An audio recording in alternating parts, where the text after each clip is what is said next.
الحمد لله رب العالمين والصلاة والسلام على سيد الأنبياء والمرسلين اما بعد۔ یہ اس کا کرم ہے کہ اس نے ہمیں پتھروں کے سامنے یا پتھروں کے آگے، درختوں کے آگے، یا ایسے ہی جو ہزاروں اقسام کی یا ہزاروں طرح کے معبودان باطلہ ہیں ان کے سامنے سر کو جھکانا اور ان سے مرادیں مانگنا، اس سے اللہ تعالیٰ نے ہماری اور آپ کی حفاظت فرمائی۔ یہ اللہ کا بڑا فضل ہے۔ اگر اللہ تعالیٰ اپنا یہ فضل نہ کرتا، ہمیں اور آپ کو ایمان کی دولت سے مالا مال نہ کرے گا، اس ایمان کی دولت اس کی ہم قدر نہیں کر رہے، جس کی ہم اہمیت، جس کی عظمت ہم سمجھ نہیں پا رہے ہیں۔ یہ ایمان اتنا اہم ہے اور اتنی اہمیت والا ہے کہ ہم اور آپ سے اللہ سے دعا کریں کہ اللہ تعالیٰ ہمیں اس کی سمجھ عطا فرمائے اور اس کی ذات سے ہونے کا قابل یقین نصیب فرمائے، کہ جب صحیح سمجھ آ جائے تو ہم سمجھیں گے کہ ہمارے اس سر کو جو رب العالمین کے سامنے جھکتا ہے، اللہ تعالیٰ نے ایمان کے ذریعے سے ہمارے اس سر کی حفاظت فرمائی کہ غیروں کے سامنے جھکے، غیروں کے سامنے ہاتھ پھیلائے، تو یہ اس کا بڑا فضل ہے اور بڑا کرم ہے کہ اللہ تعالیٰ نے ہمیں ایمان کی دولت سے نوازا۔ دوسرا کرم یہ فرمایا وہ یہ کہ محمد عربی صلی اللہ علیہ وسلم کی امت میں پیدا فرمایا۔ وہ چاہتا اگر تو کسی بھی نبی کی امت میں پیدا کر سکتا ہے۔ حضرت عیسیٰ علیہ السلام کی، حضرت موسیٰ، حضرت داؤد، حضرت دانیال، حضرت یوسف، حضرت سلیمان، حضرت نوح، حضرت آدم، حضرت شیس، حضرت ابراہیم، حضرت ادریس، حضرت اسماعیل، حضرت اسحاق، حضرت یعقوب، حضرت یوسف، کسی بھی نبی کی امت میں ہمیں پیدا کر سکتا اور کسی بھی امت میں جو پیدا کرتا تو جو رتبہ، جو مرتبہ اس امت محمدیہ کو حاصل ہے، سابقہ امم پر وہ رتبہ، وہ مرتبہ کسی بھی امت کو حاصل نہیں ہے۔ ایک بات یاد رکھنا کہ اس امت سے پہلے جتنی بھی امتیں آئی ہیں وہ آنے کے اعتبار سے دنیا میں ان کا وجود، تو وہ وجودی اعتبار سے، آنے کے اعتبار سے وہ اس دنیا میں پہلے آئی ہے، لیکن جنت میں جانے کے اعتبار سے یہ امت محمدیہ سب سے پہلے جنت میں جائے گی اور جو امتیں ہیں وہ بعد میں جائیں گی، حالانکہ آنے کے اعتبار سے وہ مقدم ہے، دنیا میں وہ پہلے آئے، ان کی عمریں 500 سال، 1000 سال، 800 سال، 700 سال، بلکہ قوم عاد اور قوم ثمود کے بارے میں تو آتا ہے کہ وہ لوگ اتنے زبردست طاقت والے، قوت والے تھے کہ مفسرین نے لکھا ہے کہ ان کے یہاں بلاغت 600 سال میں، 700 سال میں بالغ ہوتی ہے، 400 سال کا ان کا بچپنا ہوتا ہے، ان کی جو جوانی کی عمریں ہوتی تھی وہ 700 سال، 800 سال جوانی کی، اور ایسے ہوتے تھے کہ ان کے دانت نہ ٹوٹتے تھے، نہ وہ کمر ان کی جھکتی تھی، نہ ان کے بال سفید پڑتے تھے، نہ ان کے اندر بڑھاپا طاری ہوتا تھا، بالکل نوجوان ہٹا کٹا رہے تھے۔ آج یہ مشینوں کا دور ہے، ہمیں یوکرین کی ضرورت پڑتی ہے، JCB کی ضرورت پڑتی ہے، وہ لوگ اپنے ہاتھوں سے پہاڑوں کو کھود کر پھر ان پہاڑوں میں محلات بناتے تھے، گھروں کو بناتے تھے اپنے ہاتھوں کے ذریعے۔ اتنی طاقت و قوت اللہ تعالیٰ نے قوم عاد کو نوازی تھی. آپ قرآن پڑھیں، قرآن میں ساری کی ساری چیزیں مل جائیں. تو ایسی ایسی امتیں اللہ تعالیٰ نے پیدا فرمائی کہ 500 سال کی عمر، 1000 سال کی عمر اور 500 سال ہو گئے، انہوں نے اللہ کی نافرمانی نہیں کی. آپ قوم بنی اسرائیل کی واقعات میں ایسے ایسے لوگ عبادت گزار زاہد آپ کو ملیں گے اس قوم کے اندر، جنہوں نے 300 سال سے، 200 سال سے، 500 سال سے اللہ کی نافرمانی نہیں کی، عبادت کرتے ہیں. لیکن ان 500 سال کی عبادت پر آپ کا ایک سجدہ بھاری ہے. وہ اس وجہ سے نہیں کہ ہم میں اور آپ میں کوئی کمال ہے، اس وجہ سے کہ ہم محمد عربی صلی اللہ علیہ وسلم کی امت میں ہیں. یہ اس ہستی کی بنا پر یہ بلند مرتبہ ملا ہے جو ہستی امام الانبیاء ہے، خاتم النبیین ہے، یعنی محمد عربی صلی اللہ علیہ وسلم. اگر آپ کا وجود اس دنیا میں پیدا کرنا نہ ہوتا، اگر آپ کو اس دنیا میں بھیجنا نہ ہوتا، تو یہ اس دنیا کا نظام بنایا ہی نہ جاتا. نہ آدم ہوتے، نہ شیش ہوتے، نہ ادریس ہوتے، نہ نوح ہوتے، کوئی نہ ہوتا، نہ ہم ہوتے، نہ آپ ہوتے. تو جنت میں جانے کے اعتبار سے یہ امت یعنی امت محمدیہ پہلے جنت میں جائے گی، باقی سارے امتیں بعد میں جائیں گی. اس وجہ سے کہ ہمارا اور آپ کا کوئی کمال ہے اس میں نہیں، اس وجہ سے کہ ہم اس نبی کی امت میں ہیں جو اس نبی کو اللہ تعالیٰ نے معراج پہ بنائی، جس نبی کے بارے میں اللہ نے فرمایا وَكَانَ قَابَ قَوْسَيْنِ، قرآن کے اندر فرمایا کہ میں اور محمد بالکل آمنے سامنے، بالکل ایسے ہو گئے تھے، بالکل ایسے جس طریقے سے یہ دھنوش ہوتا ہے اور دھنوش میں جو دھاگا لگا ہوتا ہے. جب پہلے پچھلی قوموں میں، جب آپ آج سے کئی سو سال پہلے یا آپ صلی اللہ علیہ وسلم کے زمانے میں جب دو قبائل آپس میں لڑتے تھے، جنگ ہوتی تھی، پھر ان میں جب صلح ہوتی تھی تو یہ جو کمان ہوتی جس کو دھنوش کہتے ہیں، یہ کمان کے اندر جو وہ تار وہ دھاگا بندھا ہوتا ہے جس سے تیر کھینچ کے باندھ، کھینچتے تیر رکھ کے چلا کھینچتے پھر چھوڑتے ہیں، تو وہ آپس میں ایسے ملا لیا کرتے تھے کہ ہاں صلح ہو گئی. تو اللہ نے فرمایا کہ میں اور محمد بالکل ایسے ہو گئے تھے سامنے، کہ اس ہستی کی بنا پر ہے. تو اللہ کا ہم شکر ادا کیا اس بات پر بھی کہ ہمیں محمد عربی صلی اللہ علیہ وسلم کی امت میں پیدا فرمایا. تیسری چیز وہ یہ ہے کہ ہمیں پچھلی قوموں کے کارنامے قرآن کے ذریعے سے معلوم ہے کہ قوم بنی اسرائیل نے اپنے نبیوں کے ساتھ، رسولوں کے ساتھ کیا کیا.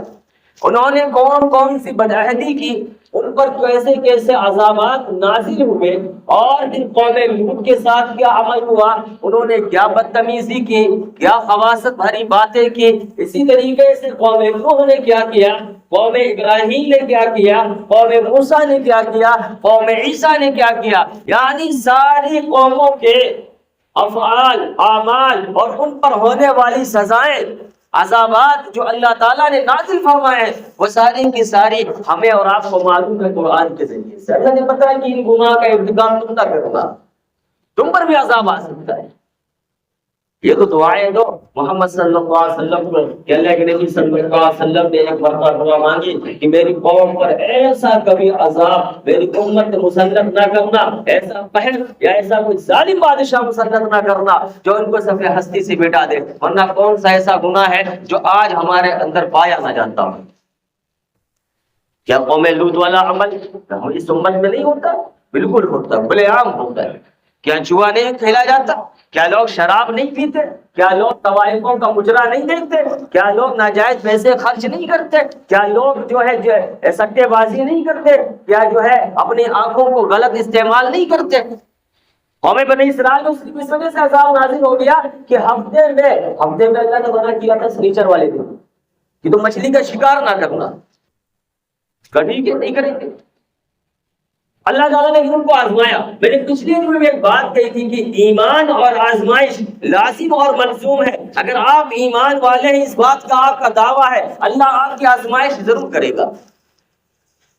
آزمائے گا ضرور آپ کو کہ آپ دعوے میں سچے کتنے ہیں.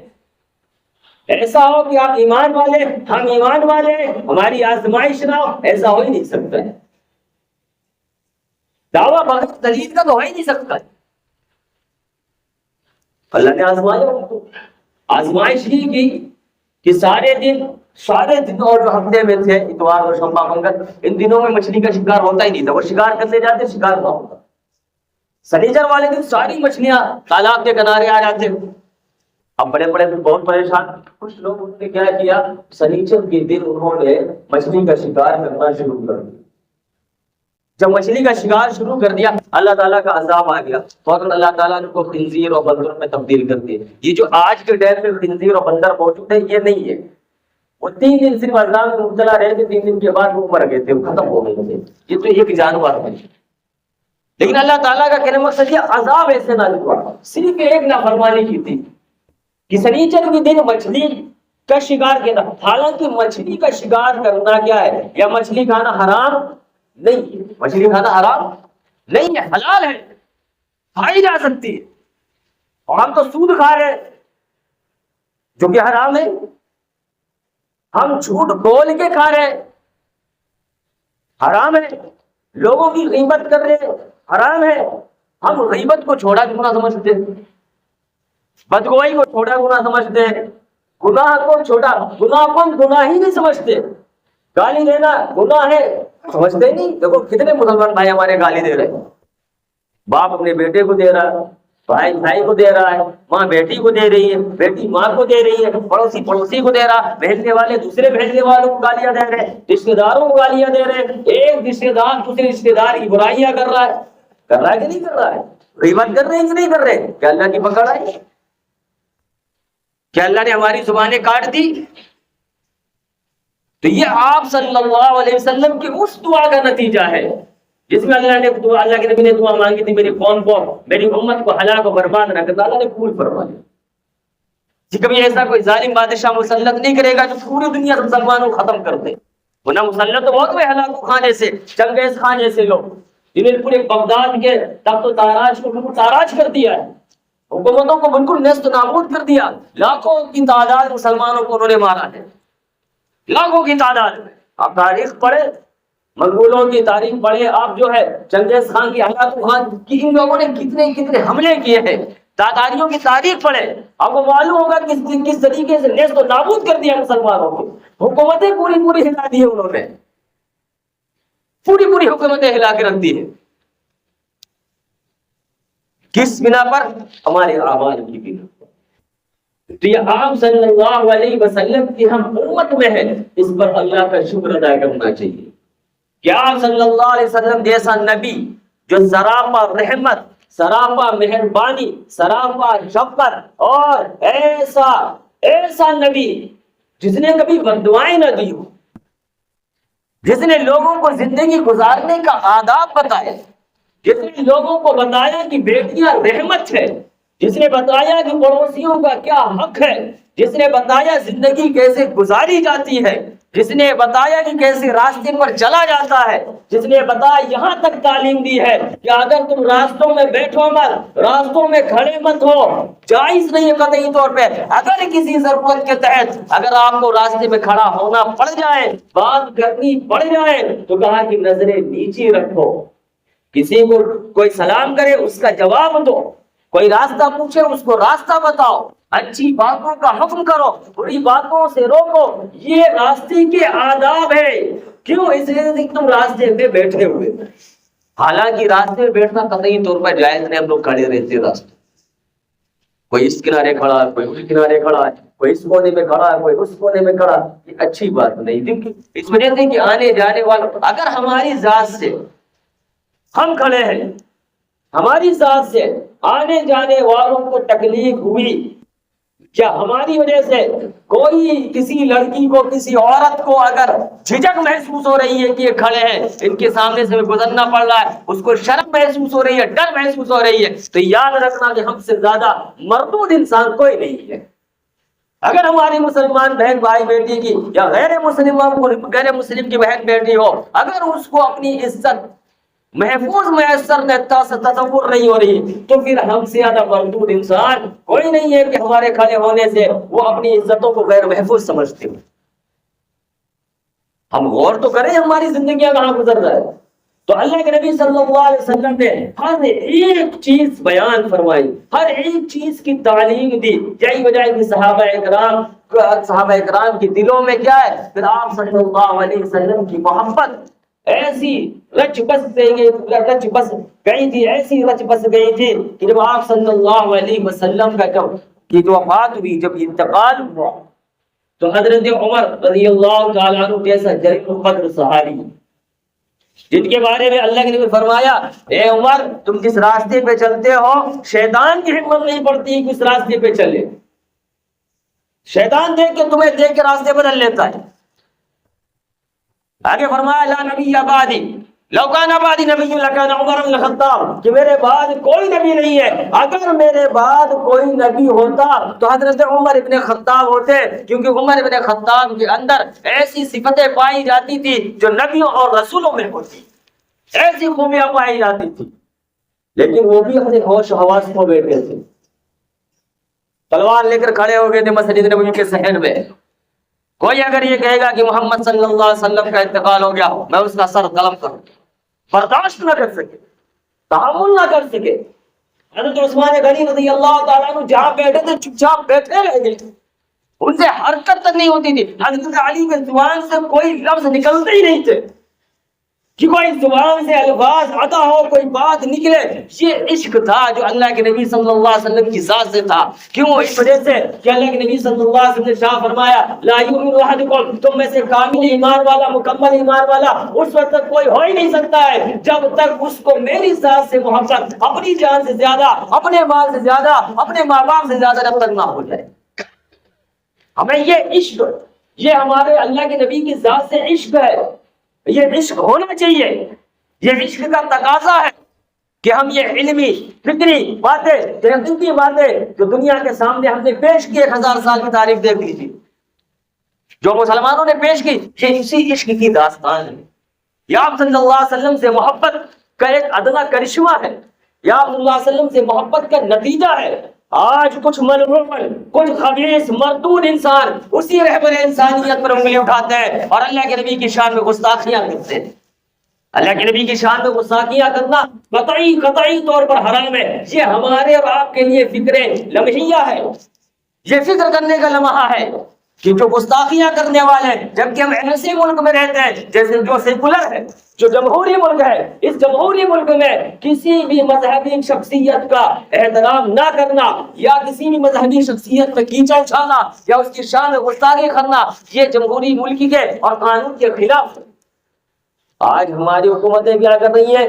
گستاخیاں کرنے والوں کو سزا نہیں دے رہی ہے. تو ہمیں اور آپ کو اس وقت کیا کرنا ہے؟